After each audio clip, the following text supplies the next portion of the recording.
Cycle Jerks. Hey, get out of the road, dummy. Cycle Jerks Podcast.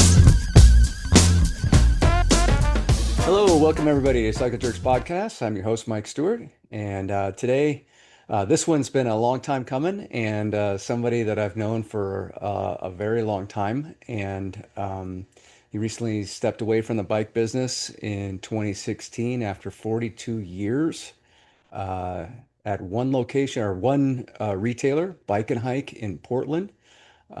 He's the March 1973 Paperboy Carrier of the Month, um, amongst other things. Kevin Chudy joining me today on the podcast. Welcome to the podcast, Kevin.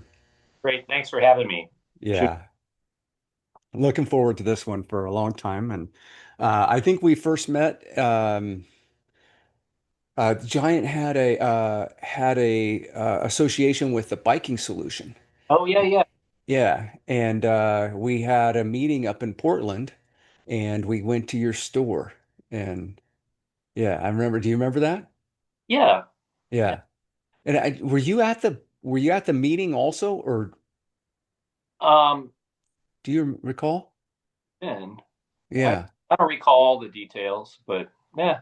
I know we made like a little tour of the bike shops there in Portland, and yeah, it was really cool. It was, impressive store you had there, Bike and Hike, and I had heard all about it from Paul LaCava, one of your employees and one of my long-term colleagues, and still somebody I call friend to this day. So, um, yeah, and Paul's quite a character. He's definitely has that adventurer spirit. He's a man of conviction, and sometimes he's just a character. Do you have do you remember hiring Paul and then that whole what that experience was like? No, uh,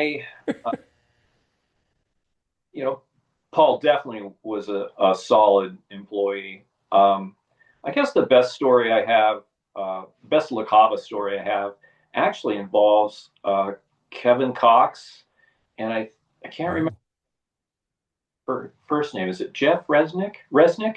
yes. Jeff? Yep. Wow. Okay, I got Yep. that. Um, we were right in the middle of a remodel, and I remember that Kevin and Jeff came to town. They were interviewing um, potential reps to replace their current rep. I can't remember if it was um, Brian Melton that had left. Anyway, Okay. Yeah. but so we met at a coffee shop, and I remember that I'd had maybe like 4 hours of sleep, so I wasn't really in a chipper mood. But so Kevin Cox said, "Well, hey, we wanted to meet with you because we don't know if you know this or not, but Paul has thrown his hat in the ring to become a rep, and he's never been a rep, but he's working for you, and we thought it'd be important." I said, "Well, he did tell me these applied." And so Kevin asked, "Well, what do you think of him?" And I think, "Well, he's a great guy.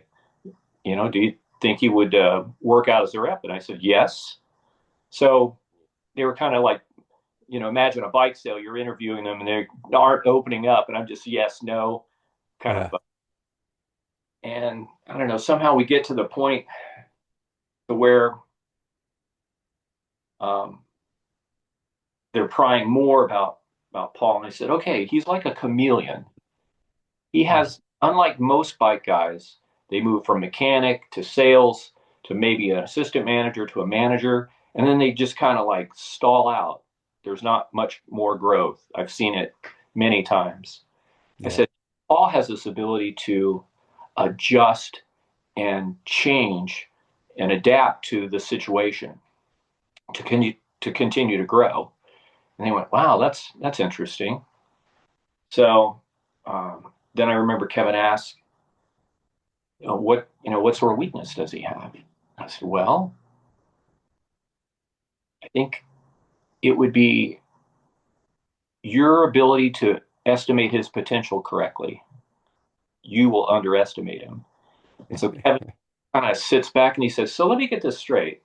His weakness is my weakness of judging his ability to, uh, do well and grow." And I said, "Yeah, you're going to way underestimate him. Yeah. It'd be crazy not to hire him." Yeah. So they hired him, and he Yeah. bike um, rep experience. But yeah, the rest is history. Yeah. I mean, after he after he got the position, they sent him down to Northern California to travel with me for 3 days. And Oh, yeah, and we got to get to know each other. And um, yeah, it was really interesting. And yeah, I really value his friendship. He's a good guy and still as active as ever. I don't know. Do you keep up with him at all? oh yeah, Yeah. yeah. Yeah.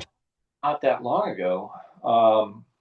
Yeah, it was great to catch up. But yeah, we kind of follow one another.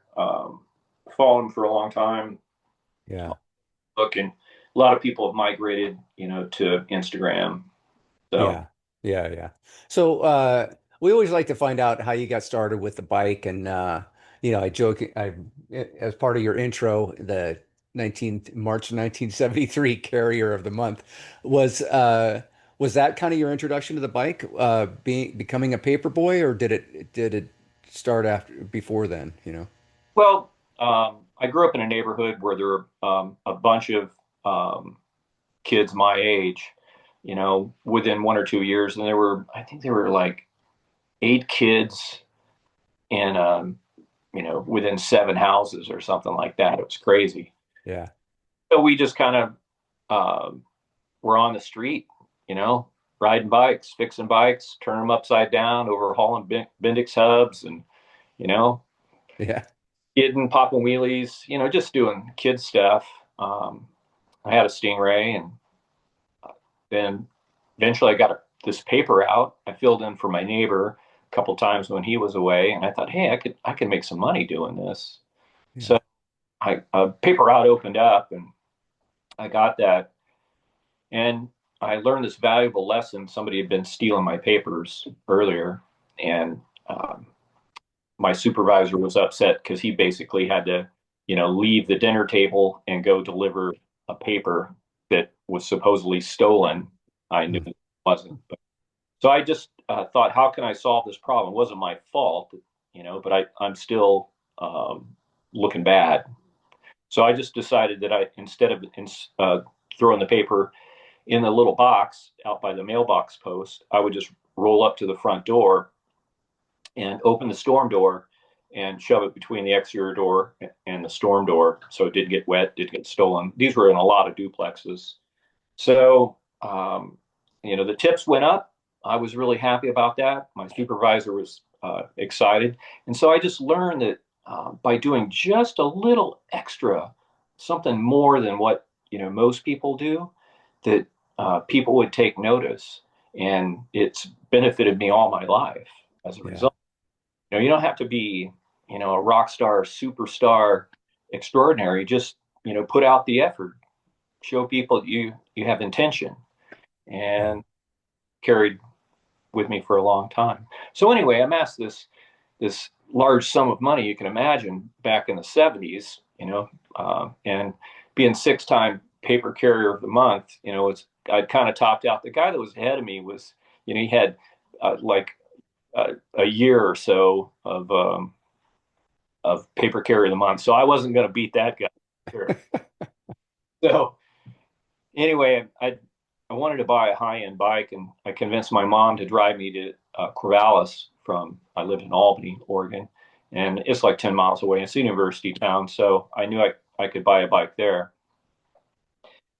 And um, so I roll into the first bike store, and I never get greeted. Nobody talks to me. And look around. I wasn't happy with anything I saw, so I just go to the next store, and eventually somebody greets me, and I tell them what I'm after a high end road bike with double butted chromoly tubing, and oh yeah, I want tubular wheels and tires. And uh, the guy just says, well, you know, sew-ups are stupid. You shouldn't buy them. So, but he didn't know that I had this, $859 in my left front pocket. I love this. Sew-ups are stupid. This is like being used at all the Grand Tours and everywhere, all across bike racing. These are stupid, you Yeah. know. Uh, yeah. Anyway, I was just, already had a Schwinn Continental. I was going to use that for, my rolling around, you know, with my pals, but I was going to use the high end bike for special stuff, Yeah. uh, sunny, dry days, let's say. Anyway, um, I I knew that that wasn't the store for me, so I thought, okay, well, I'm not going to be able to buy a bike today, and I'm just going to go walk back to the car to meet my mom, and walk by, and there's a store that wasn't on my list, and I see this bike store. I walk in, and literally before the door closes behind me, a guy across the store is selling a bike or talking to somebody about a bike, and he goes, "Hey, we'll be with you here, in a minute or two." So okay. Yeah. Um, he completes the sale with that customer and comes up to me and says, "Hey, what can we do for you?" And well, go into my double-butted chromoly story and then sheepishly talk to him about tubular wheels. And he crosses his arms and goes, "How old are you?" And I'm 15, but I probably look like I was 12. And Yeah. you know what sew-ups are? And I say, "Yes, I do." So he says, "All right, come on." Pulls this bike down, and anyway, I buy this bike, and they're writing up the sale, and he goes, "Wow, you're from Albany," and it's a mill town, kind of not the most preferred place to live compared to the university town of Corvallis. And I thought it was gonna pick at me a little bit about that, but he goes, "Oh no, we're expanding. We're opening up our second location in your hometown, so it's going to be right in downtown Albany. You can just take your bike there for the free follow-up service." I thought, God, this is great. I've got my dream bike. The cool bike stores moving to my town. And so, a month later, I wheeled my bike in for the free follow-up service, and they asked me if I wanted a job. And I said, sure. I'd topped out on the paper carrier thing, so there I was. So I worked all during high school, after high school, and then when I was 20, I got moved to Corvallis to manage the Corvallis store. Worked there for about 5 years. Became a partner. We opened up a store in Beaverton at the ripe old age of 25. I had 9.5 years under my belt, and then kept that rolling for, I don't know, 32 years or something like that. I don't know, long time. Wow. So Yeah. So a partner at 25. yeah, and then Wow, that's I don't know, 10 years later, something like that, yeah. when he was ready to retire. Yeah. Wow, incredible. Yeah, my story was a little bit different. I started real young in the bike shop, and I was always told that I was going to become a partner or that he was going to sell it to me, but then he kept pushing it off, So, and I remember like like I was kept pressing him. I go, look, you keep saying these things, but it doesn't end up happening, When are we going to make this happen? And so it's like in 91 or something. He says in May of 92, it's going to happen. And then it didn't happen in May of 92. And I just thought, you know what? I got to look for plan B. And that's when I, kind of started exploring other options and then hit the road as a rep. Yeah, right around that same time, So, um, but I think it was the right. I mean, I don't know. I think about it quite a bit. Like, because I have a son and a daughter, and it'd be fun to like, have a quote unquote family bike shop. I think, in my mind, you always paint like the best possible picture of what that is when you think about it. But the road's been good to me over the years, and I've had a lot of fun, made a lot of it. I think it's been an incredible education. You know, I think. I often think like sometimes like I have retailers that are so strong and do great, and then I have other retailers that are really struggling. And so I always try to help them as best I can, but sometimes I feel like, man, if I could just stick them in my car with me and we could just go visit for like just a week and we just go see all these different shops, it would just help this person so much because they have this thing that they do and the way they do it, but they're just a little off and they need this course correction. But, and you can talk to somebody about it, but when you see it, I feel like that would be a little bit more impactful. But of course, there's a lot of um, I don't know how that would be received by the other retailers, um, but that's always been like a concept that I had because I just think it would really be helpful for a lot of the retailers because bike, as you know, bike retail is very hard. It is it's a it's kind of a penny's game, right? You've got to work really hard and to make very small margin, and you make a few mistakes, and oh boy, you're in trouble. And so yeah, it's a tough industry. So 42 years in the bike business, that's a tremendous accomplishment. Uh, yeah, I Yeah, do have a question about like when you decided to shut it down, like in 2016, you decided I'm going to retire. Is that What was the thought behind closing versus selling? Did you try to sell it first and it just the market wasn't there, or what was the mindset? that's a great question. My business partner, Al French, the guy that opened, the founder of Bike and Hike, Hmm. I remember when it was about, it was before we opened up the Beaverton store, and we were prospecting. We were looking for a town that would be ripe for a bike store. And I asked him, I said, Al, how long are we going to do this? And Hmm.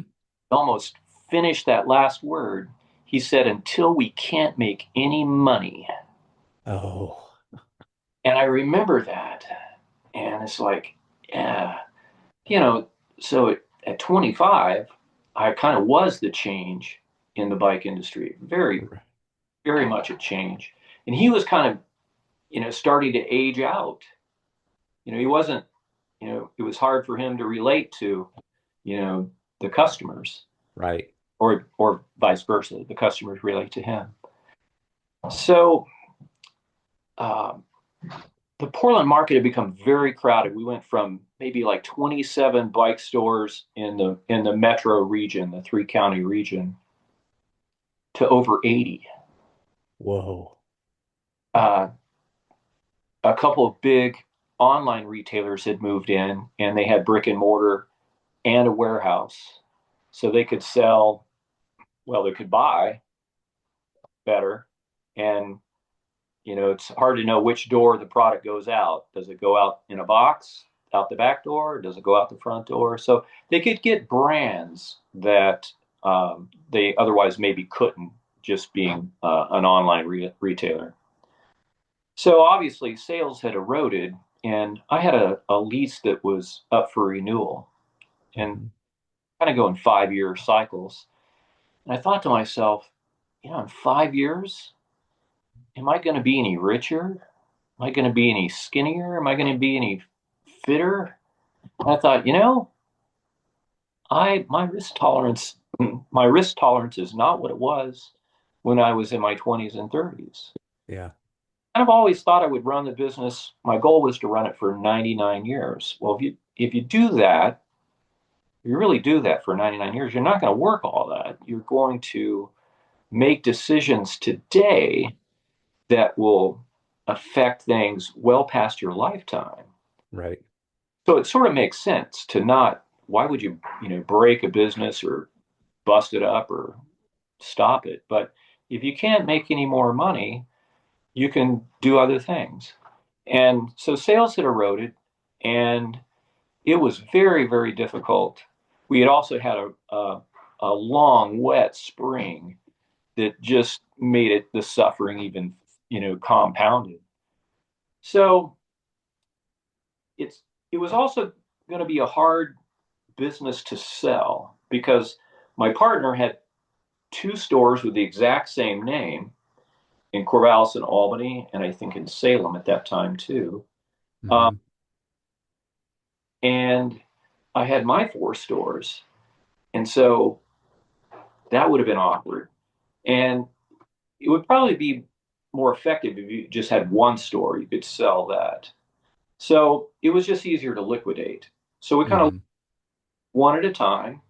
And then one of the buildings that I had, we Al and I owned, we were partners in that. So, and it was paid for. So I thought, my house is paid for.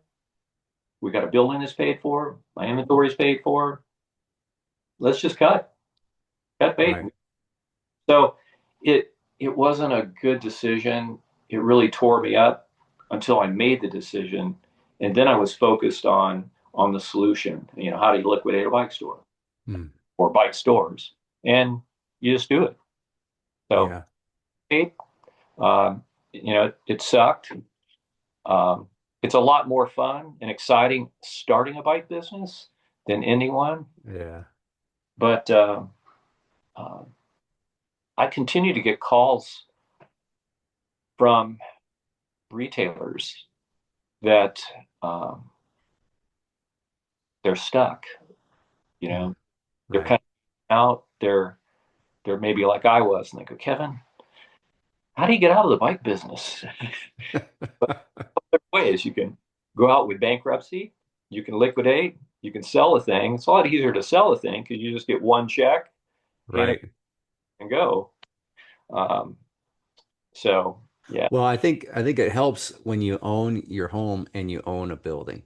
yeah. That makes it a lot easier decision, right? Because a lot of retail, at least in California, most retailers don't own their buildings.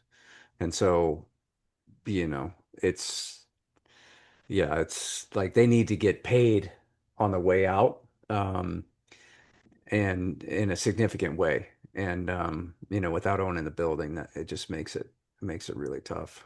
Um, Well, that's but our retirement basically. yeah. Yeah, if you can do that. In fact, I got a message from a retailer. I won't name him. Uh, Hmm. and I'd met him at a giant event, and I can't remember where the event was because I've been to many of these, you dealer meetings. So Giant promoted it, and they had invited dealers from all over the United States, different regions, and they gave me. I know Chris Padavano was there, and he was talking about digital marketing, Facebook marketing. It was kind of the start of that. Yeah. When he was talking about that, I felt like, man, I'm definitely in the information highway ditch. Topic Giant wanted me to talk about uh, something. They assigned me something to talk about, and I changed that because it was the wrong topic, in my opinion. So they didn't quite get it right, so I'm just going to make my own topic. My own topic is how to find, hire, and retain people. And I mentioned that if you got a hold of any bicycle retailer and you asked them what their top 5 challenges are, it's going to be finding, hiring, and retaining quality employees. It's going to be up there. Yeah. Maybe 2, maybe 3, but it's there. And so I just uh, kind of talked about my business and how I treated people, employees. Um, but I've also learned that if I have the opportunity to help somebody and I've got that knowledge, I should just do it because it's it's gonna benefit them. It's sort of like maybe the teacher or the people in the boys club that are instructing young people. Uh, there's there's just a personal reward there. It's not really that they're not motivated by money, perhaps. So Right. let's get this message. And I congratulated this guy that I met on his recent retirement.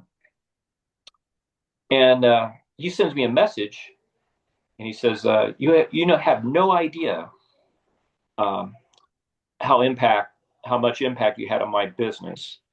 I started when it started when you gave me the book Work the System. By the way, when I attended this giant meeting, instead of just sharing this book with every retailer, and they would write it down, and most of them would never buy it because I know how, you know, bike retail. I bought a case of books. In fact, I bought them direct from the self-publishing author that also lives in Oregon, and he delivered them to my store, which was Wow. great. So anyway, I gave these books out because it was really a great story on how to tighten up your business. Anyway, so it started with, me giving him this book, Work the System, and then he goes on and he tells me that it led him to read 50 more business or self-help books.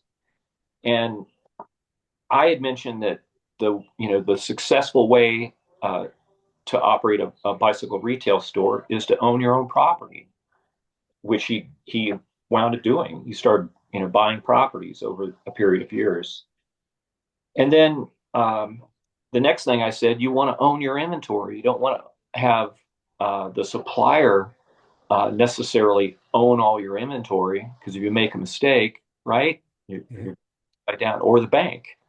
So owning your own inventory. So he did that, and then he said, I got to where he owned 70% over the last 5 years, which made his cash flow work year round because he had a seasonal business. He was in a northern climate, Mhm. so winter had a real effect. Anyway, it led him to a situation where he could sell his business for a healthy sum and get out. And he just went on to say that I'm telling you this because people often like me that don't realize how much influence we have on other people. This guy was obviously listening and taking notes, and he took my advice and was very successful. So Yeah. that makes me happy because I'm rooting for every bicycle retailer and every bicycle retail employee, because it is a hard business. It's not easy whether you're a sales person or a store manager or a service tech. It's very challenging work. Yeah. I mean, I love that. Because okay, a couple things. So I do feel like the industry, I don't know if the right term is that they take advantage of the people. I don't know if that's the right term, but I do feel like there's this whole notion that you're going to sell yourself short because you're doing something you love, right? And so at every level, it's like the mechanic, the salesperson, the store manager, we all make less than our contemporaries that are doing other jobs. In some cases, they're just selling electronics at Best Buy or something, and they're doing better than you. And you have to have so much more knowledge than they do. You have to be able to you know, work on a bicycle, to do bleed a hydraulic brake system. You have to be able to do all this stuff and then also manage a store, manage people. You just wear so many different hats. You have to be so skilled on a lot of different areas. You don't have to be a master, but you kind of have to know how to do everything. And it is, and then also, and then, at the level I'm at on the industry level too, I do feel like it's very similar. We all take less because we're doing something because we have this love of the bicycle and what the bicycle does for people and the impact it can have in the community and on people's lives. And that's something that really resonates with most people that are working in the bicycle industry. The people that it doesn't resonate with, they come in, they work for a short period of time. It's like, I gotta get out of here. I can't make any money doing this, and then they bounce.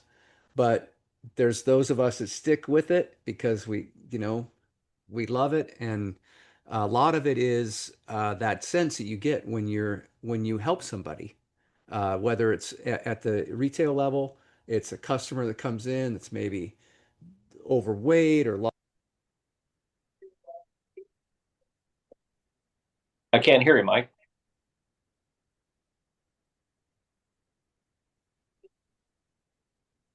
I can't hear you.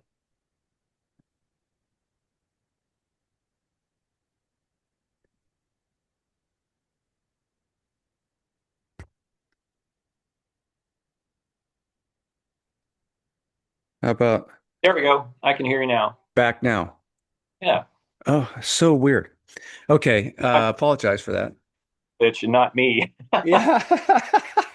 Yeah, how many of these have I done? I think I inadvertently tripped a switch or something, but sometimes I get talking with my hands and then next yeah, but okay, so where did I cut off? Do you remember? Well, we were talking about how we all work hard for less, and I agree completely. Yeah.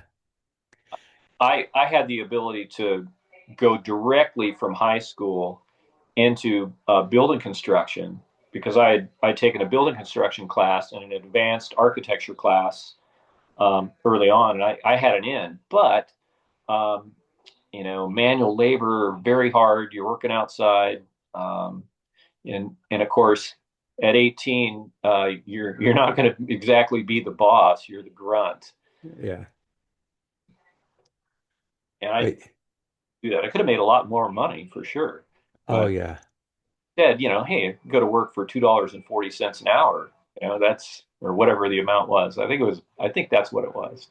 Yeah, well, okay, I don't know where I got cut off there, but it was as as it related to your story about getting this message from your retailer Yeah, and how that makes you feel, right? And I think that that's a big part of what keeps us, those of us that care about the bike business so much.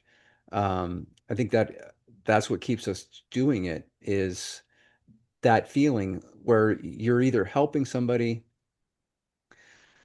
a customer comes in that's maybe at retail, they're overweight and they've lost motivation or whatever, and they're in a bike shop, and you're given the opportunity to turn that person around, really, like to help them in every way, whether it be through getting the right bike and the right stuff, and then connecting them with the right people so that they can get encouragement. And then you see these people over time where they come in and it's just like, wow, man, you've lost a lot of weight. It's like, oh, not only that, I've done this and I'm doing this and I've got this on the schedule. And it's just like, man, that just fills you up, right? There's no money in that.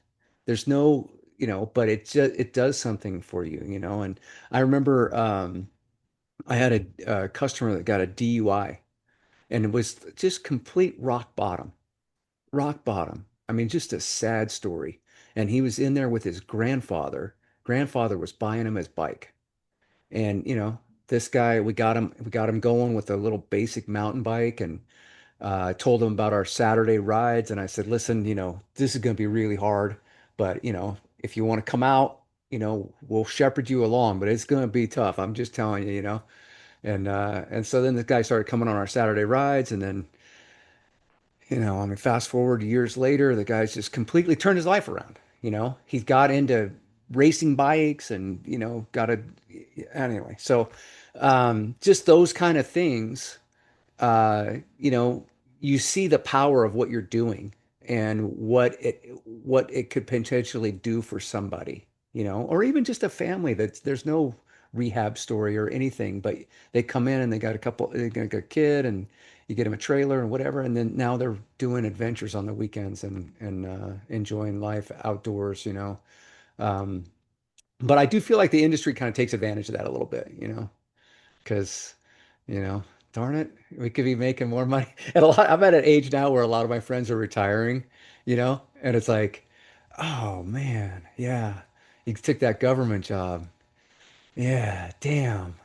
Yeah, I don't see retirement anytime soon, So, yeah, good on you for getting out, getting loose, and when you had the opportunity, you did a lot of things right to put yourself in that position.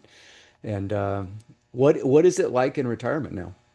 Are you riding your bike every day? Like I think I'd ride my bike pretty much every day or close to it. yeah. Well, when when I was done with the bike business, the Portland metro market had been great for us, and until it wasn't, and um, we decided to move to Bend, and so we did. We moved to Yeah. and bought a small, modest house.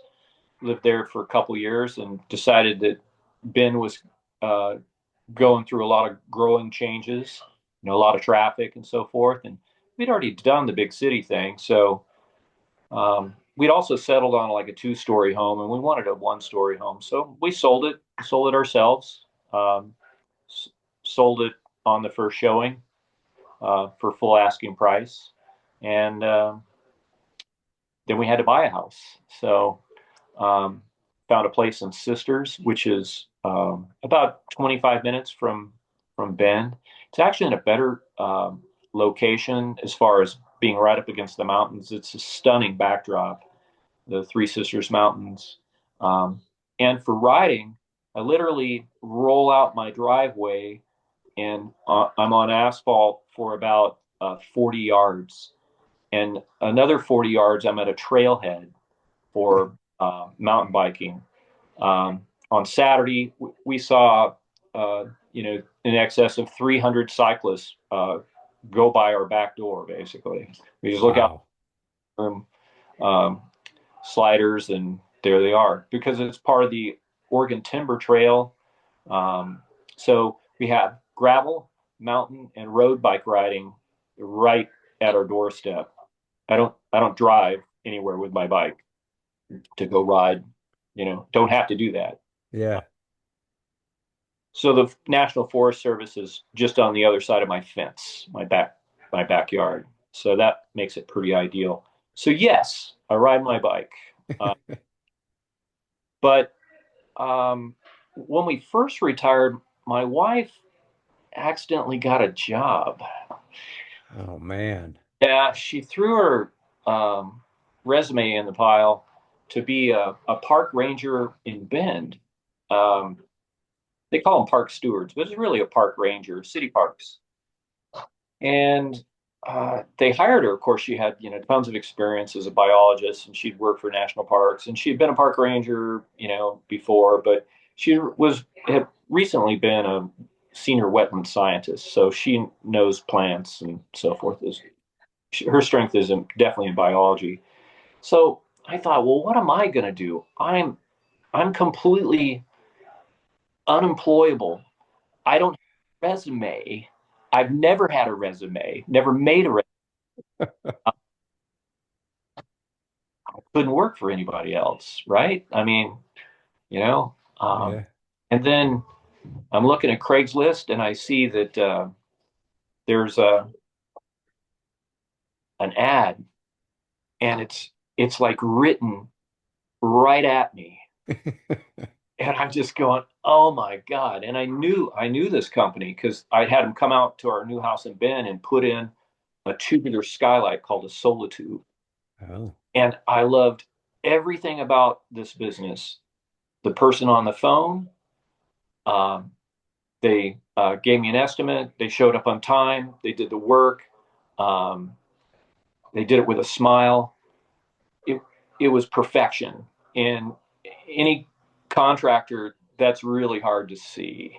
Oh yeah. That's a tough one. So anyway, the ad says, we're looking to have it, hire an installer. We'll train. So I created a resume and put down some references, other bicycle retail owners that I know in the area. Um, and I went in for this interview. Well, it turned out I'd met the guy. I didn't remember him because I met him at um, this 1 day camp put on by the author of Work the System. He happened to be working for this guy at this time. But anyway, he hired me, and I told him, look, I'm 60 years old. I know you can't ask me how old I am, so I'm just going to tell you I'm 60 years old. Yeah. Uh, I don't necessarily need a job, but I want to work for you. I love your company. And well, they wound up hiring me. They trained me. And so at age 60, I go into construction. Had a little bit of experience. I've remodeled, a couple of my own homes. I've either built out or extensively remodeled, uh, or bought buildings and created a bike store 11 times. So, a Sawzall, I'm pretty comfortable with. And Yeah. so I went on to become their lead installer. It didn't take me long. And I told them, it's like, hey, I'm not going to be the fastest guy, but I know how to talk to people. I'm really great at sales. So they would create leads. I would go to a client's door and knock, and they go, "Hey, where's the rest of the crew?" And it's like, "No, it's just me.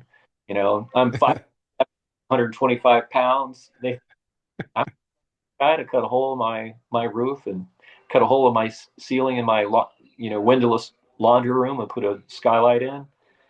And I would just I'd give them a firm estimate. I tell them right where we're going to put it.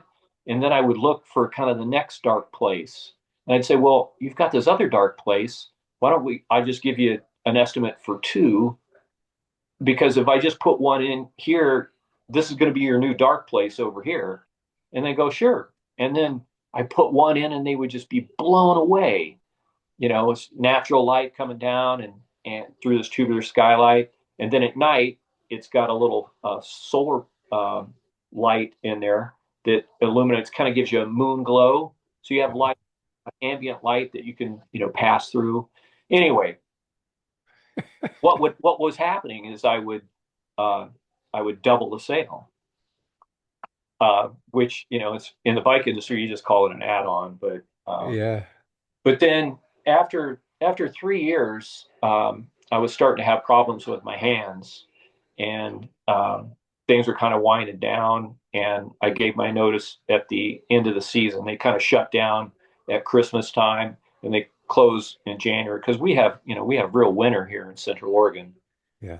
Anyway, but at that time I had in excess of 300 5-star reviews, and most mention me by name. Oh, So I was kind of their business consultant, so to speak. Like the first week I worked for them, I told them, I said, "Hey, you guys have this huge dumpster that you're paying for, and we're not using it all. Can I just call the waste management company and we'll shrink that down and and reduce your bill?" And they went, yeah, sure, go ahead. So I reduced the frequency, reduced the size of the container. I wanted to get a locking container. I just did all the stuff that, I've been doing all my life, right? yeah.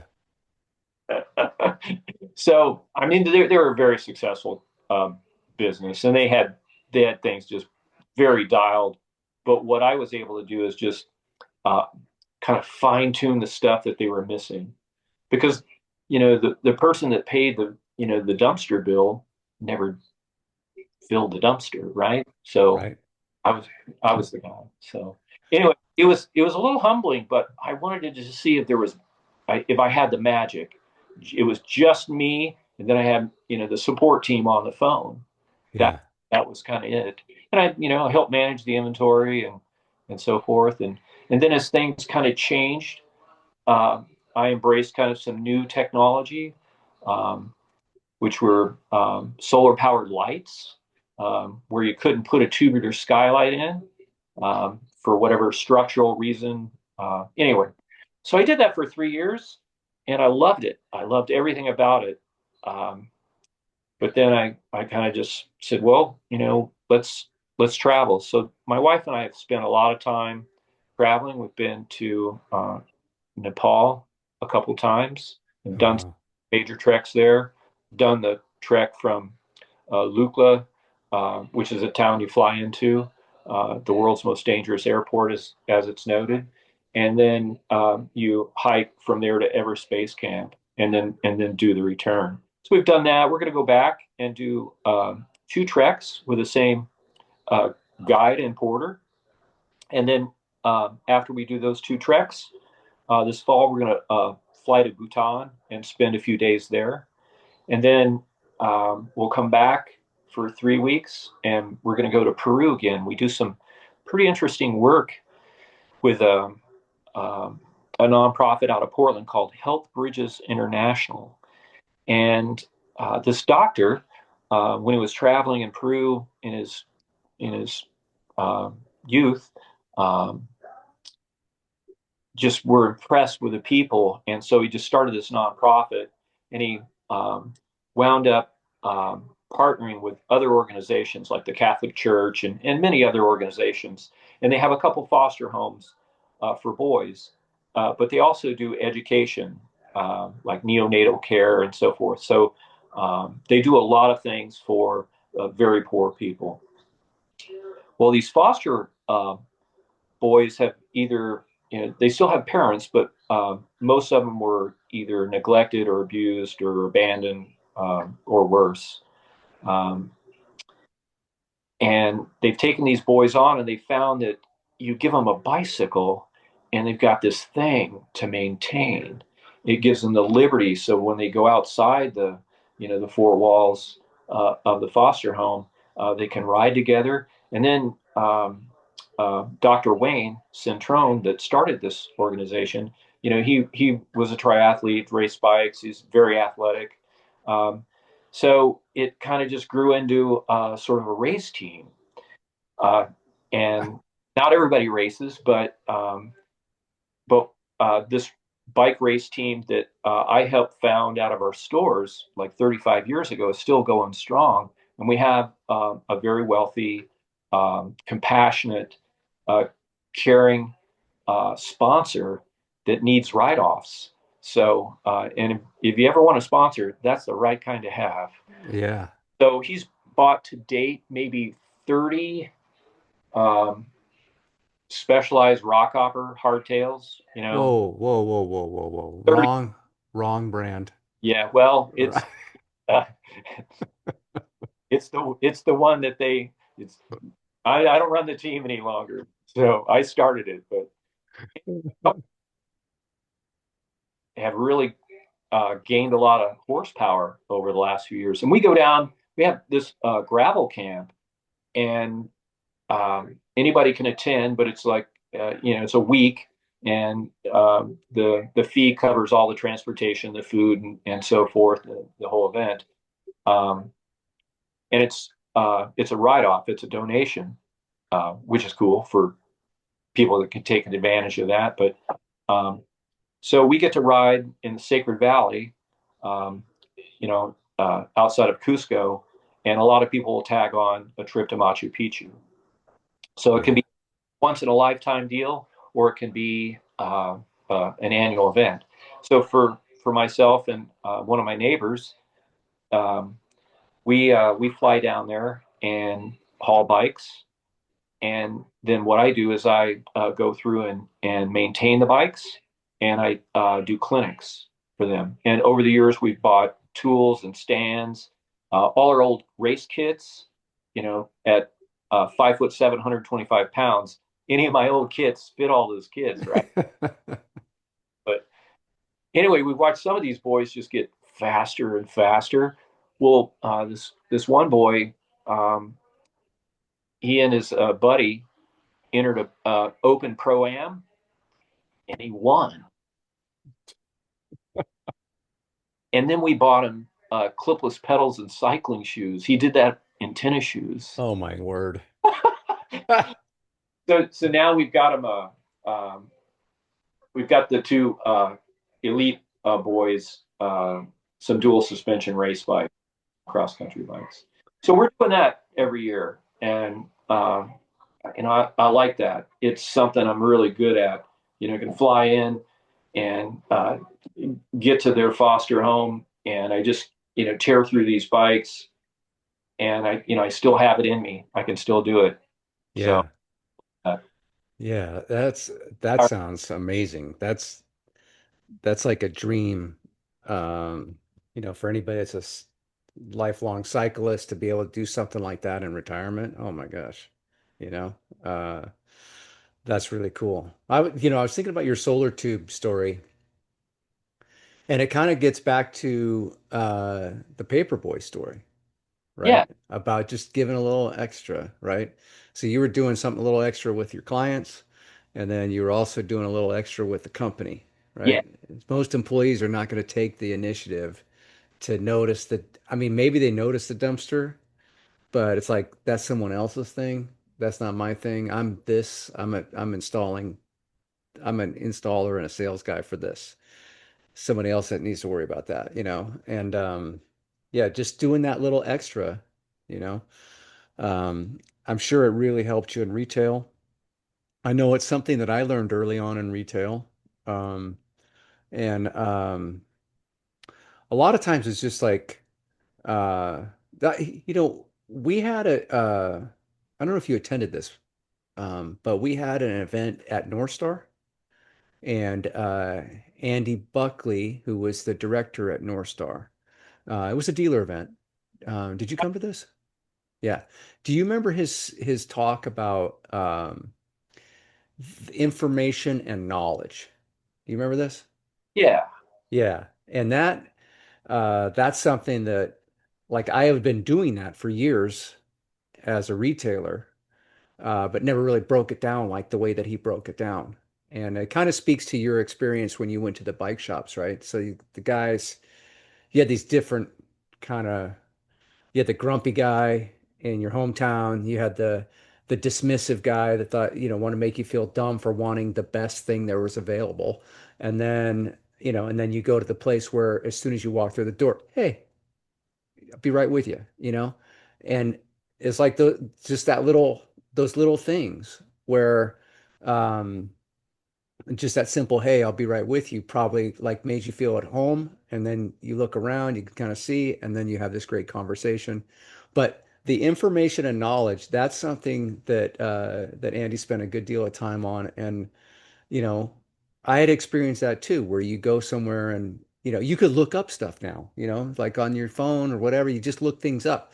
But to get that local knowledge about like, hey, don't park there, park up the road about 30 yards, and that's where you want, and then there's a trailhead, right there. That's the one you should pick up, avoid whatever, you know what I mean?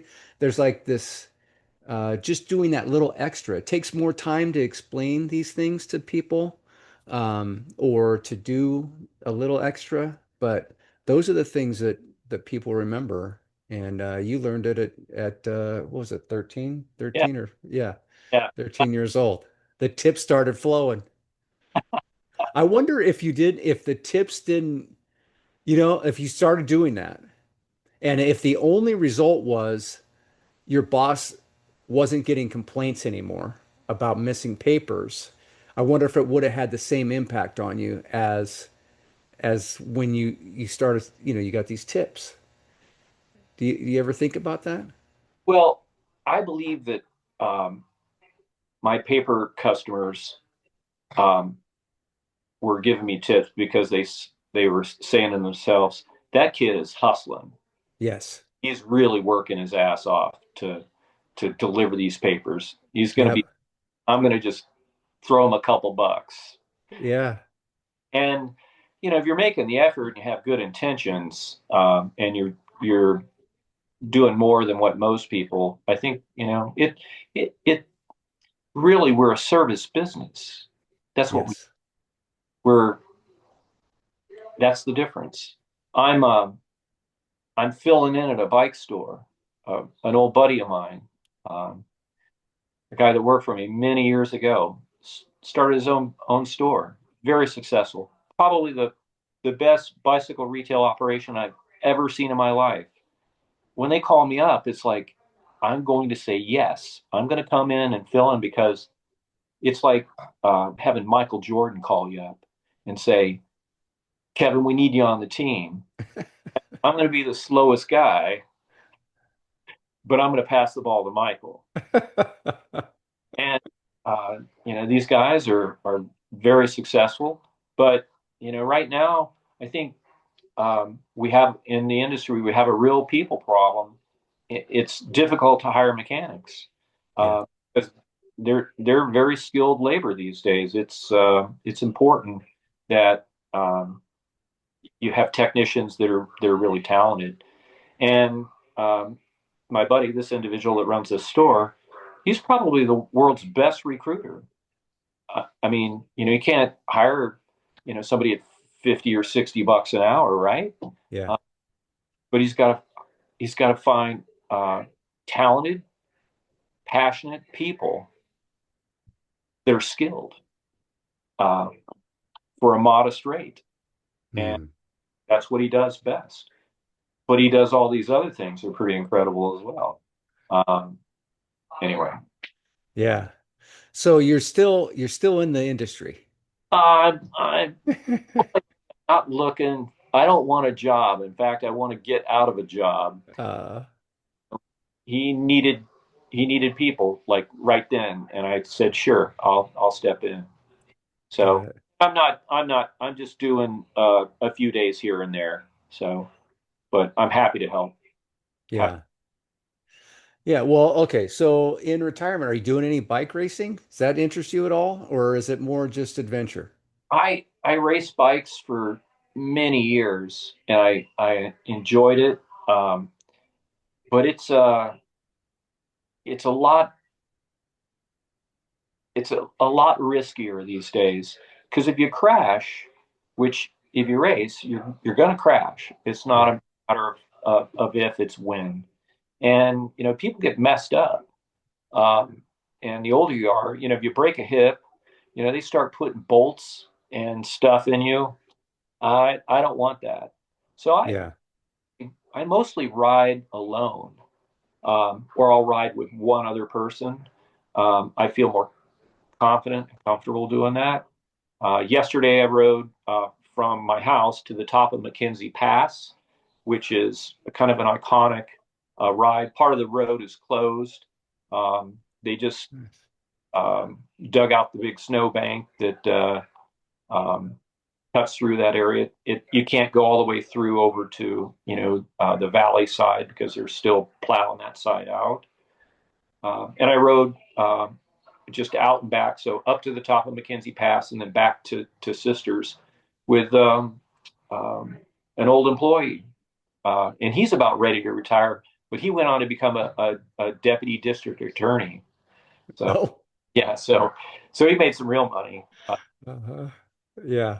But so we rode that, and it was great. Nobody crashed. Yeah. Lots of cyclists. Probably saw 100 cyclists. So Is this a road ride or? yeah, oh yeah, it's Yeah. definitely. So it's Yeah. It's um, great when they close the roads like that, you know? and it's designated as a scenic byway in Oregon, and it's promoted. It's definitely a tourism thing. It's great for the local economy, and I have a top retailer literally a mile from my door. If I need advice or I need a quality bike store, there's one just down the street. Um, yeah, it's I like being retired. Well, it's good to hear. It sounds like you've done it right. Trying to So, be a top retiree, just like I was a top 100 bicycle retailer. what I'm curious, what do you need to go to a bike store for? Do you have Uh, certain things that you have them do for you, or is it more just product like I need brake pads or something like uh, that? um, I I got stranded on my bike last week for the first time in over a decade. I broke a spoke on the rear wheel Hmm. going uphill, and it's one of those giant slash DT Swiss wheels, and so it was a straight pull threaded on both ends. I just removed the spoke, but it was so out of true that the tire rubbed my chainstay, so it was kind of I you know couldn't do it. Yeah. I didn't have a spoke wrench, so I you know had pretty much everything else. But so I called my wife. She came and picked me up. So yeah, that's always a bummer. But anyway, so I took my wheel in, and Yeah. they had spoke. So and I happen to have a spare wheel, threw it on. So that's what I go down there for. Or if I need, I'm helping somebody else out with their bike, go there and get parts. So Right. and they're Right. good. I like them. Yeah. We call that the call of shame. Yeah, yeah. Yeah. Yeah. So I've done that a few times. Do you ride tubeless on the road? Just curious. I No? you know Okay. I don't ride tubeless on my mountain bike. Well, okay. Well, I mean, you're a flyweight, right? 125 pounds. Yeah, You I probably don't experience much. no. I Yeah. in Arizona with tubes in my mountain bike. I put slime in them, but I just got an older dual suspension bike that was just slightly before tubeless was a thing. I do have tubeless on my gravel bike. Okay. Gravel Yeah. bike. I run tubeless on everything. I really appreciate it. But I have the one call of shame I have is from a tire that just got cut too bad, you know. And when I first, years ago, I've been doing it now for probably 6, 7 years. But when I first started with all the tubeless, of course, you carry a spare tube and all the stuff, and but over time, it's like, why am I lugging all this stuff around? It's just like I never get, you know, I should feel like I should knock on wood right now. I never get flats. So carrying all this extra stuff. So over the years, now I don't carry an extra tube. I just carry a CO2 and gets me through most everything, But occasionally, like at this one instance, I cut a tire pretty good, and I had to make the call of shame. So it I happens. two spare tubes on my road bike, or two, an inflator, of course, and I carry a spare folding tire in my water bottle cage. And Wow. yeah, well, I've loaned it lots. I've loaned, Uh, and they're pretty happy. uh-huh. I bet. I They bet. a big glass cut or something. Well, we also don't we don't have as much broken glass these days on the road as we once did. I think aluminum cans are more prevalent, and in Yeah. Central don't have the glass breakers that we have in the metro area of Portland. But um, yeah, I've used that spare folding tire once or twice, and if it if it's really hot out like it is, today, and I need to carry, two bottles, I just take an old toe strap and I secure the folding tire onto the back of the seat bag. So through the seat rails, it's no problem. Yeah. Yeah. Well, I just did this big event, and one of the big concerns at this event is tires, that people cut tires and there's a lot of mechanicals that happen from the mud and then also from the tires. Either you cut the tire on the flint stones that are on the gravel. And so I really wrestled. I was running these Vittoria Torreno Pros, you know, Yeah, and it was just kind of a fussy tire. I was always the one more so than the other, but I had to inflate the front one every single day, and it was just constantly an issue. So I was just thinking like, okay, I need to change tires, but beyond that, should I buy 3 tires and then maybe put a tire on my bike somehow? Uh, that's what I was thinking. But instead, what I ended up doing was I went with the Maxxis Rambler in a 60 TPI, which is just the heaviest, gnarliest casing, and then opted against the third tire. And I think I mean, it was good. I didn't have any tire issues whatsoever. But thinking about how, uh, I mean, it was so muddy in some parts, and my bike was just caked with this mud. They call it peanut butter. It's just this terrible mud.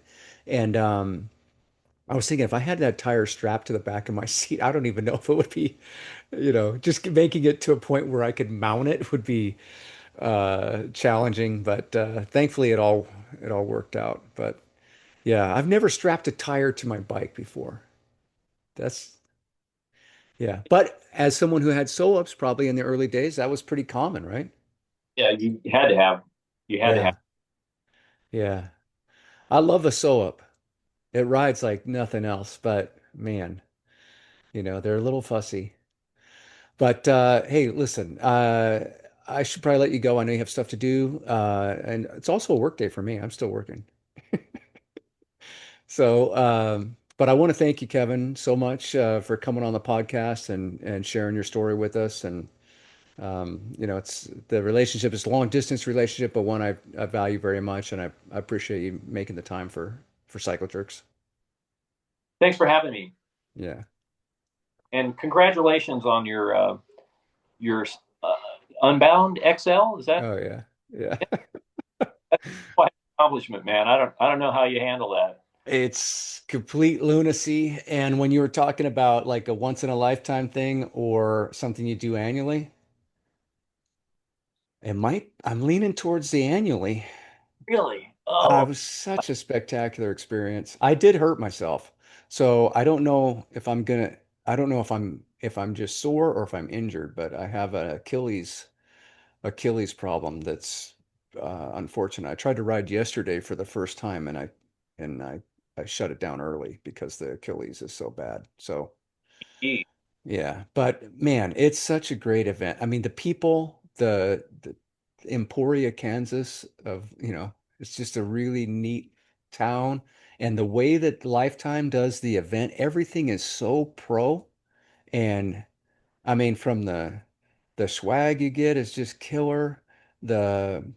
Everything, it's just so buttoned up and yeah, it's a great that part of it's really nice, but also something about riding through the night, the fireflies and and there's like this I've never had aero bars on a bike before, but there's something like I just talked about this in the last one too, but there's something about being in the aero bars and that light and you're just focused on this little white beam and it's like really like a meditative kind of state you get in. I don't know. It was a great experience. Well, So I'll definitely be back. yeah. He body. Yeah. Yeah. Got to be healthy. That's for sure. All right. All right, Kevin. Thanks so much. Yeah. Appreciate you. Bye bye. Bye bye. If you like what we're doing here at Cycle Jerks Podcast and you would like to support us, please check out our website at cyclejerkspodcast.buzzsprout.com. Hit the subscribe button. We shout out all subscribers. So get on it. Another way you can support the podcast would be by giving us a 5-star review on whatever streaming platform that you're listening on. We appreciate you. Thanks so much. Cycle Jerks. Hey, get out of the road, dummy. Cycle Jerks Podcast.